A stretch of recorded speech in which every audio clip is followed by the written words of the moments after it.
am again. All right, welcome everyone. My name is Karen. I'm going to be your guide. Girls, keep us safe behind the wheel. And I got to introduce you to our co-host. He's the host of The Tonight Show. It is Mr. Jimmy Fallon. Oh, hey there. You made it. Welcome to the Universal Studio Tour. I'm Jimmy Fallon. I'll be making sure you get through this experience in one piece. You've got the very best guy. Karen. And the greatest driver. They're the best. I love it. Even though... Karen. That's true. You guys are excited to get on the tour, but first, a few safety rules. That's right, Jimmy. We do a few safety rules. First, if you need guest assistance or have a medical emergency, or if you drop something of value off the side of the tram or have any sound or video issues, just reach up and grab the red cord that runs along the center of the ceiling of the tram, and I'll be back to assist you as soon as it's safe to do so. Otherwise, during the entire tour, please stay seated and keep your arms and legs inside the vehicle at all times. Remember to use the red cord above your head if you need any assistance. The studio is private property, and if at any time during the tour you drop your phone or you just can't wait to use the restroom, pull the red cord and remain seated. Please no smoking of any kind during the tour. Be prepared, our tour today features loud noises, sudden tram movements, fire effects, and many water effects. You'll want to have your cameras out for great photo opportunities, but keep an eye on them so they don't get wet. And finally, for your safety and those around you, please do not use selfie sticks while you are on board. And now I think it's time to get back to me. All right, we are descending into our active studio lot. They're not filming today, to the best of my knowledge, but you never know what you're going to see out here. It is a Sunday. People do like to take a day off every once in a while, but we are going to be looking on our left and right hand side. We are descending the Universal timeline. This is just a few of the thousands of movies we've made out here in our over 100 years of operation. And now I did say that we are leaving the theme park behind, but before we do, take a look over the right-hand side of the tram. We're very excited to announce that Super Nintendo World will be joining us here at Universal Studios Hollywood in early 2023. You can find updates about Super Nintendo World on our website and social media accounts. Now, like I said, we've been out here for over 100 years making movies and TV shows. Our founder, Carl Laemmle, he's smiling at you up on your screen, opened our gates to the public on March 15th, 1915. Invited the public onto the lot to see how movies were made. So continue that tradition today with the tour you're riding on right now. You're riding a little piece of history. Now, we here at Universal are a real city. We are Universal City. We've got our own zip code. We've got our own medical services. And we've got our own fire station. Take a look on the right-hand side. That's a real working fire station. And there's a fireman that are working to keep us safe every single day. Thanks, guys. And we're going to keep heading on down the timeline here. We're going to be showing you two parts of the lot today, the front lot and the back lot. Those are the only two parts, so we're not hiding anything from you. We're going to be heading into the front lot first. The front lot, if you can see on your screen, is where we do 80 to 90% of filming. Now, we do 80 to 90% of filming there in what we call sound stages, and I'm going to tell you what a sound stage is in a second. But you're going to see some construction on your left-hand side as we head into the front lot. Now, not only are we expanding our theme park, Universal is also going through the largest expansion of its lot we've ever been through. Because right now, the demand for spaces to film TV shows and movies is at an all-time high, mostly due to the advent of streaming services, like our very own Peacock. Think about how many streaming services they are. They all got to make content. They all need space to make that content. So we're very excited to be expanding here at Universal to meet that demand. And now, welcome to the front lot, my friends. We are officially here. Now, like I said, we do 80 to 90% of all filming here on the front lot. In these sound stages, we're coming up on our left-hand side. We love sound stages because they are 98% soundproof when the doors are closed, which makes them the perfect environment for filmmaking. You can control the sound, the lighting, the environment itself. You don't have to deal with the weather. Not that we have bad weather here in Southern California, but you know. So on your left, you can see some of those sound stages. Those giant doors are called elephant doors, and they're called that because they're so big you can fit an elephant through them. And now they're currently loading in some new shows. That's what that construction going on is. They're loading in set pieces. A couple new shows are going in there to film. Recently, these sound stages were used to film Bel Air, which is a dramatic retelling of the Fresh Prince of Bel Air, streaming on Peacock now. They were also recently used to film the second season of Hacks, starring Emmy Award winner Jean Smart. Now, that show is on HBO Max, which is actually a Universal Television property, and they also filmed in Soundstage 14, which you'll be able to see in a second. There's some trailers in the way, but Soundstage 14 was used to film Hacks, and it was also used for a couple different iconic sequences throughout our history. That is where the friendly Brachiosaurus sneezed on those kids in the very first Jurassic Park movie, right there in Soundstage 14. It's also where the Grinch had his lair in How the Grinch Stole Christmas. And it's where director Ron Howard built Mission Control for Apollo 13. Now, Apollo 13 is one of my all-time favorite movies. I could literally talk about it all day. But I'll just tell you that Ron Howard was actually offered by NASA to go to Houston and use real mission control, but he opted to build it here on a soundstage because when he visited Houston, he realized that when they built mission control, they didn't have movie making in mind. They just had rocket launching in mind. So the aisles were not wide enough for the cameras to fit down, so he built it here on Soundstage 14 to the exact detail, but made the aisles a little wider. And speaking of aisles, Soundstage 14 also played Cloud 9 in all 6 seasons of Superstore on NBC. I know it's hot in here, but let's have some patience for a moment. Yeah, you know, the heat makes us all act. If your face stays where it is, it's gonna get punched. So we love sound stages and we love all of the things that get filmed in them. And of course we have a long history of movies here at Universal. We also have a long history of television going back to our very first live broadcast, which was of the opening ceremonies of the 1939 New York World's Fair. And a lot of great TV shows have been made in these sound stages on our right. Things like The Jeffersons and Coach. Most recently, these were used for Netflix's Never Have I Ever, which is being written and produced by Mindy Kaling and Lang Fisher. Now, Mindy Kaling actually was just recently approved for her very own star on the Hollywood Walk of Fame, and this is really cool. This is new, actually. I haven't seen this. Those Star Wagons, this is where they often set up a base camp for actors. So base camp is basically where actors will have their dressing rooms or their makeup or their hair or their wardrobe trailers. So in between filming in the sound stages, that's where they go to rest. Netflix's Never Have I Ever had their base camp there for a while. They took it down, so wonder what that base camp's going to be. You never know. All right, now we are heading into our production bungalows. Now these bungalows were originally built for our contract actors back in the day. Universal had actors had exclusive deals with the studio who had only worked here, so these were built to be kind of a fancy dressing room, like a home away from home for them. Actors like Doris Day and Rock Hudson, and now a couple different production companies make their offices back here. A couple that I'll point out to you is 7 Bucks Productions. That's Dwayne The Rock Johnson's team. They're bringing us the Young Rock on Peacock right now. Their offices are back there. Also, some offices back there are Brownstone Productions. That's Elizabeth Banks' team. They brought us the Pitch Perfect movies. And Monkey Paw Productions is back there. That's Jordan Peele's team. They brought us the movies Get Out, Us, and recently their movie that's now in theaters is Nope. And I personally think Nope is a great name for a horror movie because when people say, hey Karen, do you want to watch a horror movie? I say, nope. I don't like horror. It scares me, alright? Alright, now as we head out of our production bungalows, we're going to be passing some of our newer sound stages. Now these are going to look a little different than the sound stages we passed, but I want you to think about, right, we passed that base camp where those dressing rooms were.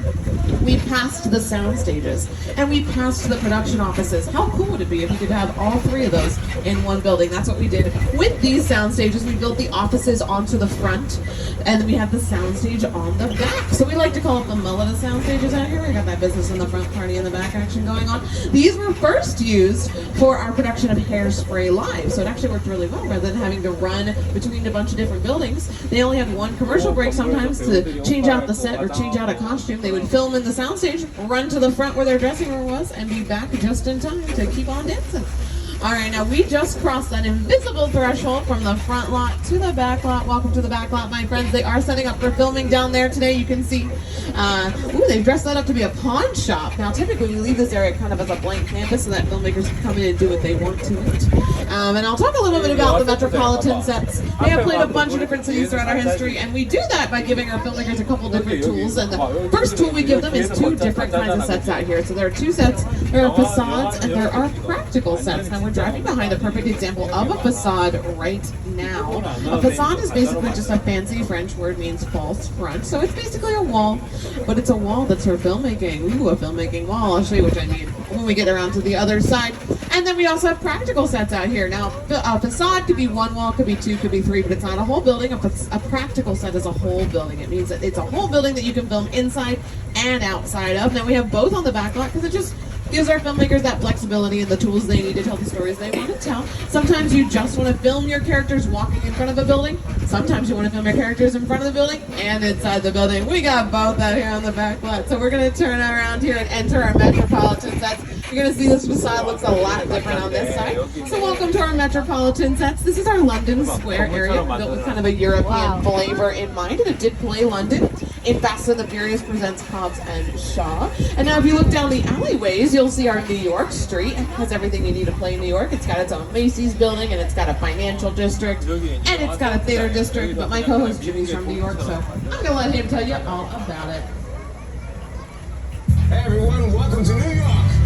I got my start right here in New York on Saturday Night Live. This is actually my old neighborhood. Once got mugged over there by an old woman, tough lady. This is my favorite hot dog guy. Hey, buddy, how's it going? Remember me? No. Just like old times. Gotta love New York City. I'm walking here! I'm walking here! It's cool, guys. I was just walking there. So it's not exactly New York, but a lot of times when you see New York in the movies, it was shot right here on the Universal Metro sets. If you can make it here, you can make it anywhere. Even if you make it here on the Universal line. That's right, Jimmy. You can see on the screen how we dressed this area up to be any city that we need it to be. And like I said, as you look down the alleyway here, Ted and Bel Air are kind of setting up in this area. I believe Ted is on New York Street, so maybe you'll see that pawn shop in an episode of Ted coming to Peacock very soon. Now, this has played New York. Of course, it played New York in Captain America: The First Avenger, when he gets that super serum and he bursts some blab and runs down the street right into my heart. That was here on New York Street. It's also played Chicago in The Blues Brothers, and it played Baltimore in our production of Hairspray Live. And we've been really lucky to have a lot of great filmmakers out here on the lot, doing lots of cool things with our metropolitan sets. Filmmakers like Steven Spielberg and Elizabeth Banks and Jordan Peele, and Academy Award winner Peter Jackson. It's the original King Kong that made me want to direct movies. I saw that movie on TV when I was about 8 or 9 years old, and I wanted to become a filmmaker. I like films that just take you away from your real life and sweep like the Kong literally does that. I mean, you're on board the ship, you're sailing to the Lost Island, you're encountering monsters and creatures from, prehistoric times. So I was thrilled when Universal invited me back to Sky Island. It was great to have the ride. Now we have created this 3D immersive experience, so you're going to have your glasses ready. Don't put them on yet, but just have them in your hand because we're about to return to Sky Island. That's right, and as we return to Sky Island, please make sure you remain seated. Keep your hands on feet inside the tram. Pull on that cord if you have an emergency.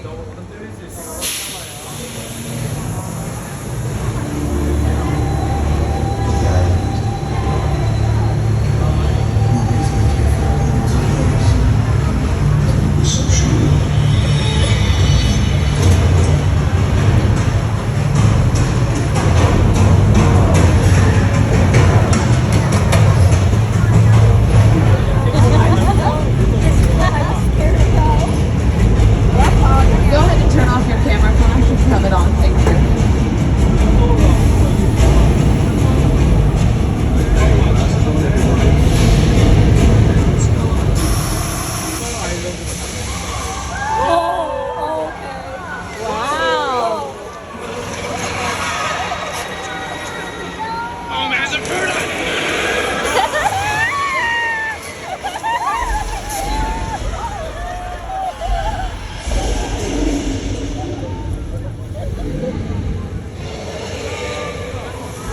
Big one. Oh yeah.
Give it up for King Kong 363.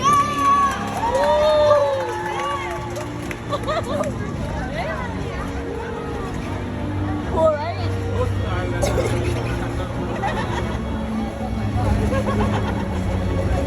Alright, is everyone okay? Yeah, we're all survived. Great, glad to hear it. Alright, well that was brought to us by our friends over at Greta and Peter Jackson himself. Now that was projected on some of the 680 feet wide. Now, if you are not familiar with Weta FX, you might be familiar with some of their work. They've won 6 Academy Awards for their work on movies like Avatar, Lord of the Rings, Rise of Planet of the Apes, the Hobbit trilogy, and of course, Squid Like studio tour, the audience is in the middle of the environment. They're looking in all directions. There's creatures coming at them. They're seeing cars from this side and T-Rexes from the other side. Working on a movie, they always want to keep them looking. They're looking straight ahead. They're looking at the shot that they're working on. And here you have to take into account that people are looking in all directions. Also, one of the things about this live movies that we used to working on, there's no cuts because it's one giant shot. This train driving along through Skull Island is where the film is from. This one represents where the screen is 10 meters away. We're really creating about 50 minutes of a feature film. That amount of visual information, that number of pixels, and presenting them to the audience, it's a hell of a lot.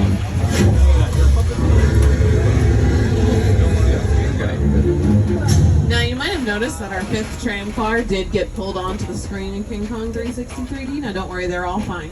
That car was actually full of people from the Weta FX team and Peter Jackson's own family. He fed them right to the dinosaurs. But when our tram got pulled onto the screen, it became known as what we call a picture car. What's a picture car?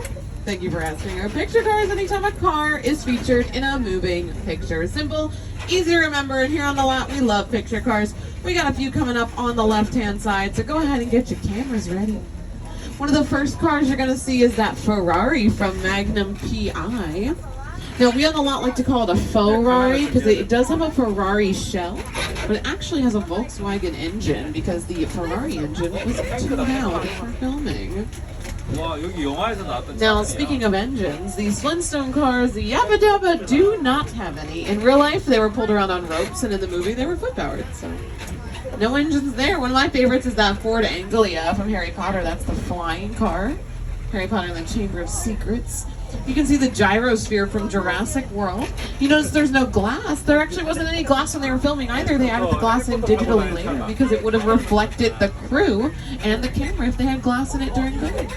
Now that tank on our left-hand side, that's that Bradley infantry fighting vehicle from Transformers, and you might be looking at it thinking it's ready to go into battle. Pretty rough, pretty rugged, am I right? Wrong. It's actually covered in a shell of plywood, and it's just painted to look like metal. Now, filmmakers do that because it's a lot lighter. If you gotta pick the tank up, carry it somewhere else. Also a lot easier to recover if you maybe blow the tank up in a stunt. A lot easier to recover if it's covered in plywood instead of metal. Now, listen, I want to show you some more picture cars, but I got a friend who's really good at introducing the next part, so I'm going to let him do it. John, where are we going? Welcome to Jurassic Park. I mean, he is good at it.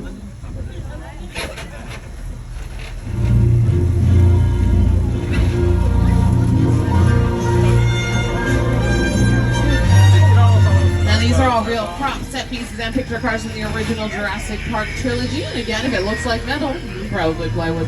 Now on our left, we're passing the Mobile Lab. That's that camouflage-looking vehicle. Now, fun fact about that Mobile Lab, it actually hung off a cliff in Costa Rica. Oh boy. Okay, it was my turn to lock the dinosaur cages last night. I'm not gonna lie to you, and I did forget. So can you do me a favor? If you see a dinosaur, could you just yell for me? Oh, thank you so much. We found them. Great. Don't mind them. Their skin will, their saliva will only melt off the top layer of your skin, and you don't need that top layer. Hey, my friend, can you please put away our selfie stick? Or she might be in the third car. Please put away our selfie stick, my friend in the third car. Hey, friend in the third car that has a selfie stick, please put it away.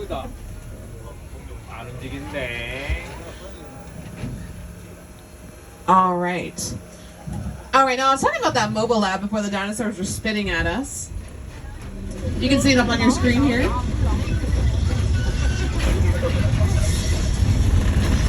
It's gonna be hanging off a cliff right about here. Ooh, scary, it's hanging off a cliff. Now what's crazy about this cliff is it's actually a parking structure on our front lot, not a cliff in Costa Rica. But that scene was pretty dark, right? Pretty rainy. If we were filming that today, we would not have that rain. So here on the front, or here on the back lot, we gotta make rain. So we're gonna show you how we make rain right now. You can see there's some thunder coming out of the speakers and some lightning being made with strobe lights on top of the building. And And if we wait a second longer, we're gonna get a nice gentle fall of rain. There we go. Nice on a hot day, right? Now we make that rain using a very specific filmmaking technique. It is called gravity. We shoot it straight up in the air, we let it fall back down naturally. Just looks more realistic on camera that way. Now what's cool about making your own rain is you get to completely control it, right? So if you want, you know, a dark, sinister scene like the one we saw in Jurassic Park, you turn the rain up, and if you want, you know, a more romantic scene, you turn the rain down. Hey, my friend in the third car, I'm not going to ask you again. Please put that selfie stick away. If you see someone using a selfie stick around you, please ask them to stop using it. Watch out for the flood.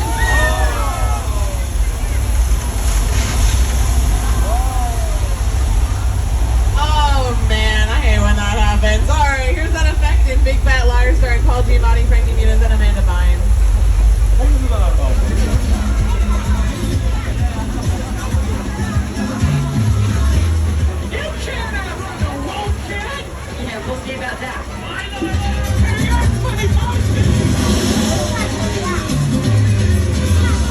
Oh, poor Paul. You should have taken my tour and you would have seen that coming. Now we are rolling behind 6 points. This is our Western sets out here on the lot.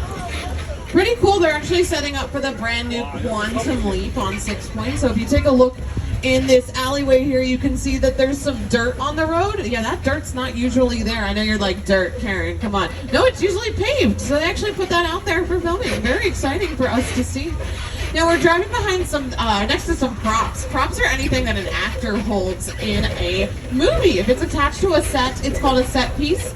If it's attached to a costume, it's called a costume piece. But these are all props, anything that you pick up, hold in your hand. Now these Western sets were featured in Quentin Tarantino's 9th film, Once Upon a Time in Hollywood. They were also featured as Australia in Saving Mr. Banks. So sometimes they are not the Old West at all. So very exciting to see what Quantum Leap's going to do with them.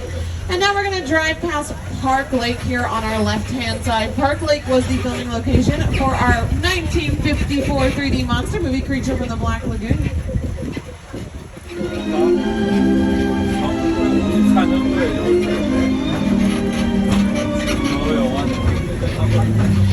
And across Park Lake, you can see some sound stages. That's where they film American Song Contest, which is hosted by Kelly Clarkson and Snoop Dogg. Now, Kelly Clarkson is no stranger to our lot. She also has our very own Emmy Award-winning daytime talk show, The Kelly Clarkson Show, on our front lot. Now, we were talking about Creature from the Black Lagoon. For a long time, Universal was known as the Monster Movie Studio. We filmed a lot of great monster movies in our Little Europe set, which we are about to enter. But Little Europe also played a setting in one of my all-time favorite TV shows. My friends, welcome to The Good Place.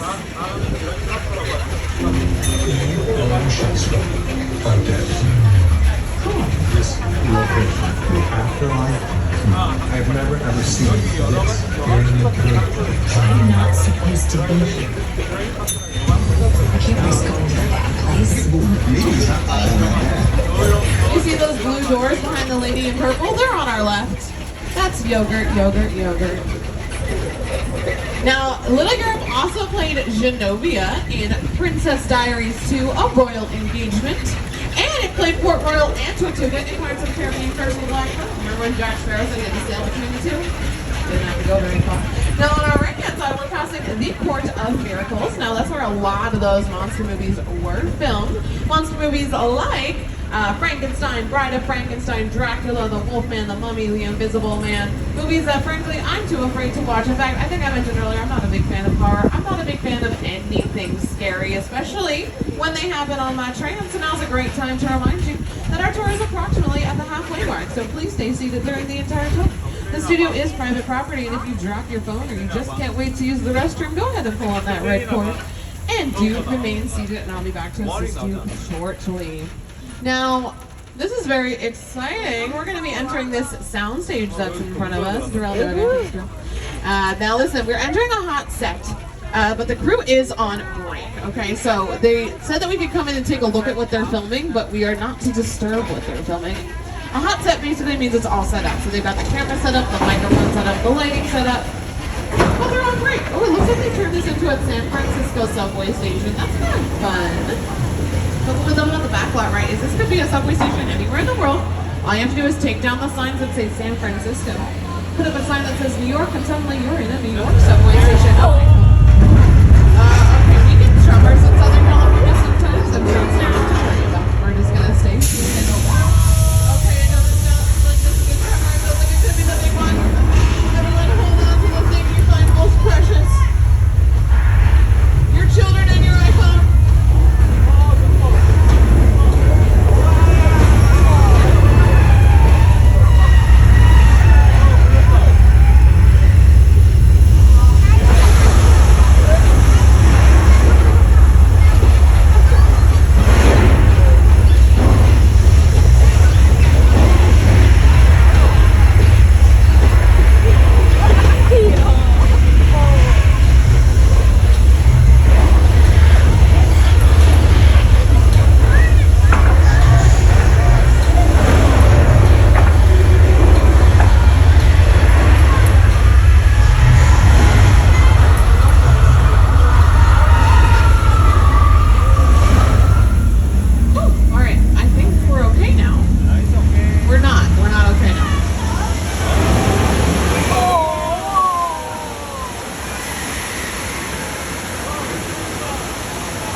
Oh man, alright, well, my friends, we've been through a flood and the jungle and an earthquake, and hi friends on the other tram, hi Victor. Now I think we all deserve a vacation. I don't know about you, but I would love to go for a swim maybe at Amity Islands. Have you heard of it? Yeah, you have. Okay. They did have a shark problem at one point, I'm not gonna lie to you, but they actually have fixed the shark problem. You can see him hanging up there, he's smiling, he's happy to see us. Now the police are gonna do one last sweep of the water, and then they're gonna let us go for a swim. How nice is that? So just stay seated until the police give us that all clear. And there's a shark in that water. Oh boy, I hope my friend George isn't still out there. He was doing that dive to make sure the water was clear. Oh, and he is.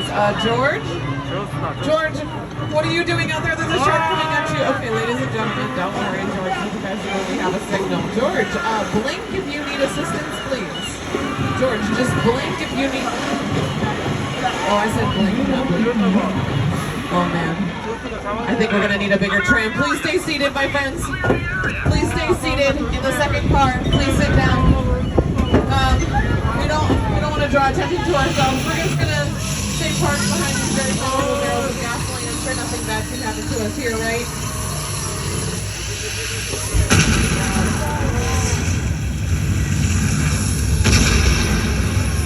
Oh boy. Alright, at least the shark's not attacking us, right? Oh no, he is. Look out.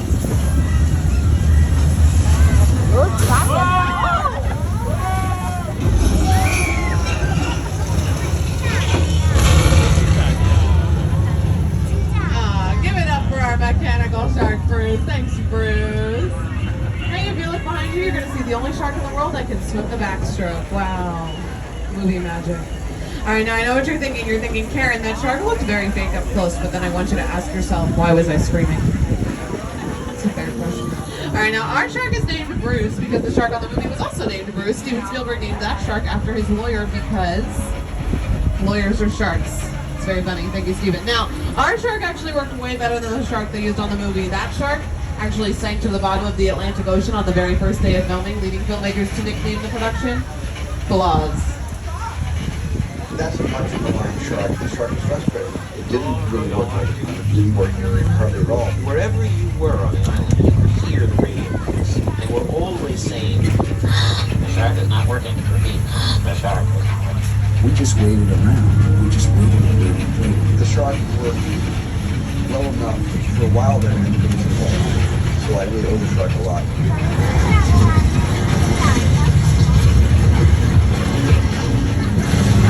Hi there, Steven, in his shorts and the shark. Now on our left-hand side, we're passing a yellow house with a green roof. That's Boo Radley's house from To Kill a Mockingbird. And that sits on Elm Street. That's where Paxton Hall Yoshida lives in Netflix's Never Have I Ever. And now on our right-hand side, we're going to be passing the Chicken Ranch. This was originally built for the best little whorehouse in Texas, starring Dolly Parton. And this is actually a great example of a practical set. If you remember from earlier, I was saying a practical set you can film inside and outside of. Well, this used to be built on a soundstage. That's how big sound stages are. And it would swing open on hinges like a dollhouse. So you could film inside and outside. And then behind us is a great example of a facade. You film from the front, it looks like a whole house. You film from the back, not so much. And now we're going to see a couple more houses. We're going to head on to Colonial Street here. Colonial Street is our suburban area on the back lot. We got a subway station, we got the metropolitan sets, we got the Old West and Old Mexico, and now we got suburbia. Now you might recognize Colonial Street as its more really recognizable name. It did play Wisteria Lane for all 8 seasons of Desperate Housewives. If there is one thing everyone in suburbia can appreciate, it's a good neighbor.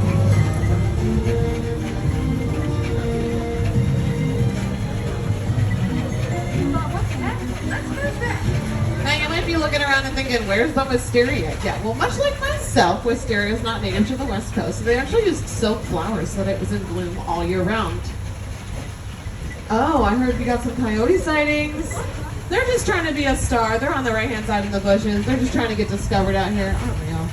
Now, this is actually really cool that we got to go down Colonial Street. We've actually been used for filming a lot recently. This has been closed for a lot. And it's really cool we get to see it. So actually, never have I ever been filming out here a lot because Davey actually lives on this street. And Netflix never have I ever been pulling out her house in just a second. And she goes to a party in this house on our left-hand side. And she lives in the yellow house on our right-hand side. So basically, anytime you see a house, and never have I ever, you've probably seen it on the back lot, which is kind of fun. And our next door neighbors are the original Munster house. Luckily, the Munsters still don't live there. And Netflix never have ever. What a cool crossover that would be, though. Now, a lot of these houses are also practical sets, and we love them because you can really do anything to them, right? We don't want to use someone's real neighborhood. In Desperate Housewives, they blew a tornado through here and tore down a house. And Good Girls, they ran a car into a house. So lots you can do out here on the back lot. And now as we head out of suburbia, we're going to be driving up Steven Spielberg Drive. It's one of the longest streets on our back lot.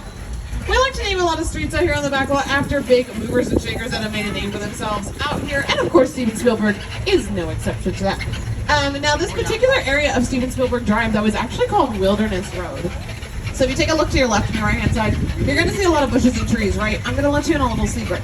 If you put your 3D glasses on right now, you're still going to see bushes and trees. I'm just saying, just paying attention. It's early. It's Sunday. Come on. All right, now this area we leave pretty underdeveloped and wild on purpose. If you want to film out in the middle of nowhere, you don't want to go to the middle of nowhere. You can just do it right here on the back lot. It's a lot easier than going all the way out to Los Angeles Sound for the Forest and getting filming permits and bringing your crew. A lot easier. Just do it out here. And actually, Netflix's Bird Box did just that. Sandra Bullock's family in that movie made camp like 10 feet from this road. They were not in the middle of nowhere. What filmmakers will often do is do an establishing shot, a little bit wide, zooming shot of a forest, and then they'll show their characters in front of just a few trees. And you thought we were in the middle of nowhere now. But since we're in the middle of nowhere, it's a good time to remind you that we're about 15 minutes from the end of the tour, so please stay seated and pull on that red cord if you have an emergency. All right, now, this is really cool. They're doing a lot of construction for Halloween Horror Nights in this area, so any fencing or any pumpkins or any lighting that you see is all for Halloween Horror Nights. That's going to be starting on September 8th, I believe, so make sure you come back and join us for that. You get to actually walk around this area, which is very cool. And the Terror Tram this year is themed to be Nope and Us. Ooh, very scary. So we're very excited about that. So all that fencing that you're seeing is that, and a couple more picture cars behind the fencing. And now we're going to be heading into an area that I like to recommend to some of you if you're visiting from out of town. This place has got 12 rooms and 12 vacancies, and I don't know if you've heard of the shower pressure, but it's to die for. This is, of course, the set of the Bates Hotel from Alfred Hitchcock's 1960 film, Psycho.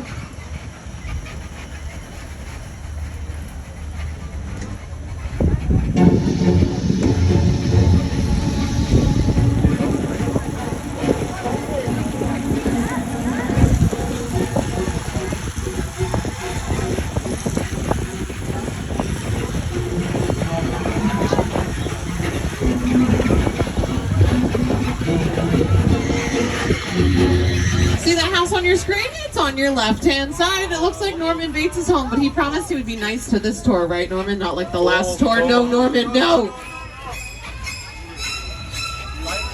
Oh, man. Good luck, cars 3 and 4.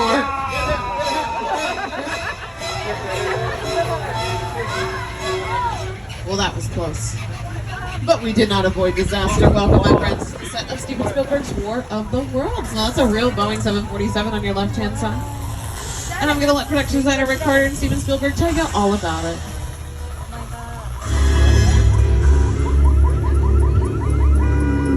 The airplane crash site set is a perfect example of a set that is all designed around a vision that Steven had. And to sit down to talk about the War of the Worlds, I thought, what if the 747 goes down right in a big neighborhood? Because it's just something you don't see. You're doing good. You're doing good. Listen to me. Listen to me. Listen, I want you to close your eyes, okay? Stand close.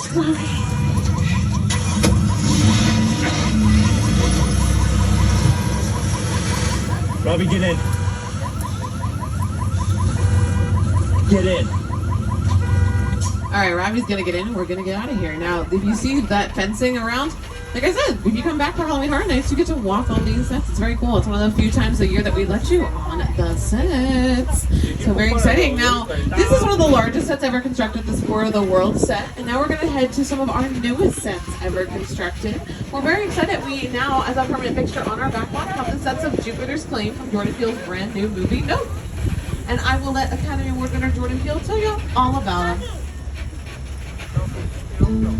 Movie magic only happens when a team of collaborators, often in the hundreds, work together to take an impossible mission and bring it to life. This is Jupiter's Claim, a nostalgic, small-time Southern California amusement park owned by former child star Ricky Jupiter.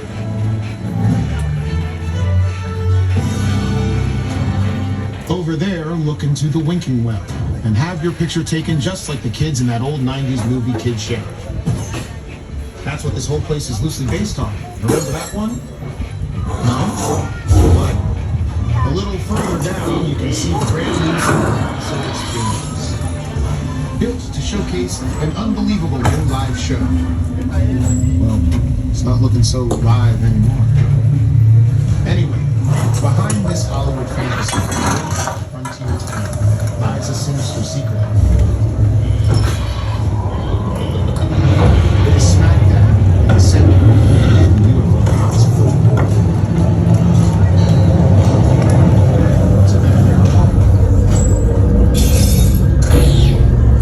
We're about to find out. Welcome to the world of the Nope.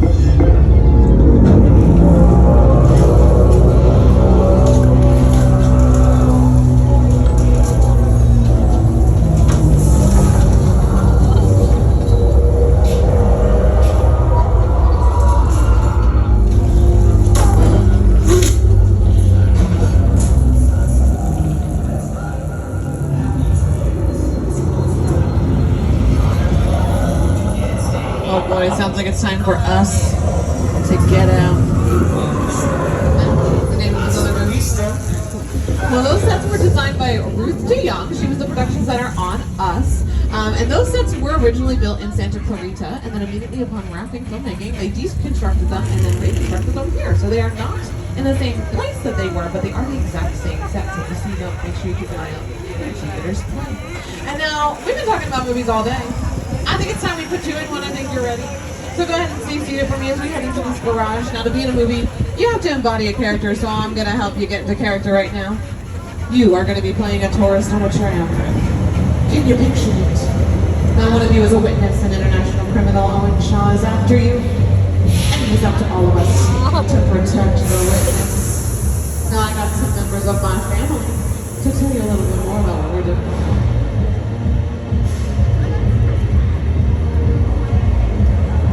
My name is Roman Pierce. Pleased to meet you. My buddy Hobbs asked us to stash you with Shaw for a while. So we brought you in our secret spot. Alright, look guys, we're gonna keep Shaw from finding you, but to keep you safe, we need your help. We don't want the syndicate tracking us here, so put away your cameras and turn off your cell phones. One flash, this away. I need y'all to take this real serious.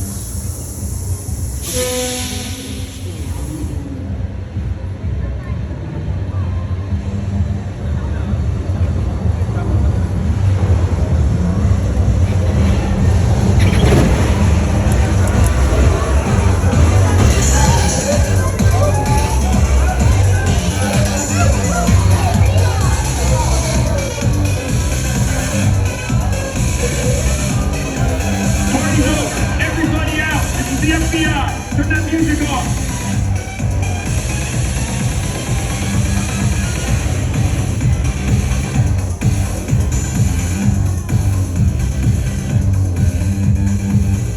This is what we're doing. This is the race day after party. And where the other?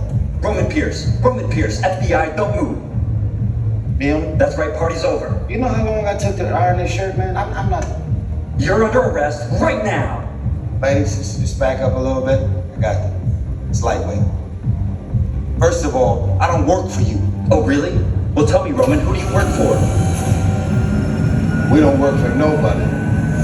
Cop, I suggest you clear out of here, otherwise we can't guarantee your safety. Guarantee my safety? I'm the one holding the gun. Yeah, but mine's a whole lot bigger than yours. Hobbs, escort this novice out. Let's go, Cookie Puss. You got an ugly suit on, man. It's cheap. Somebody out there really pissed off Shaw. It's gonna get ugly fast. Yeah, don't worry. Lucky for you, our whole family will protect you.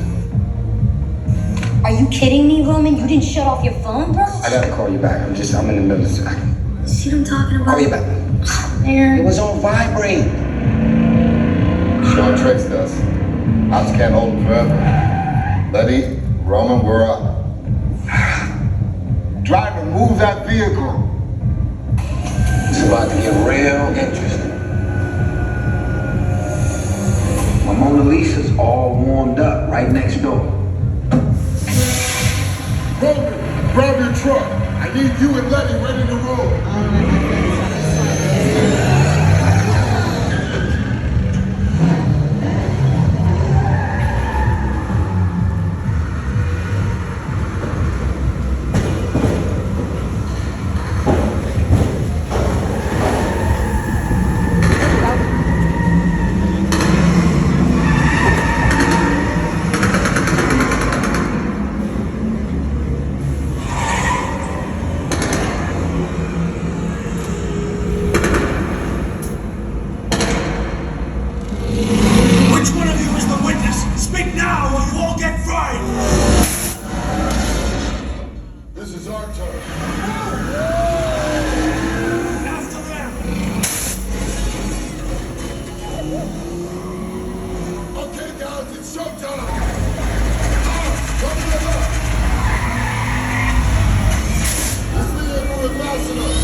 They said the bigger the family, the stronger it is.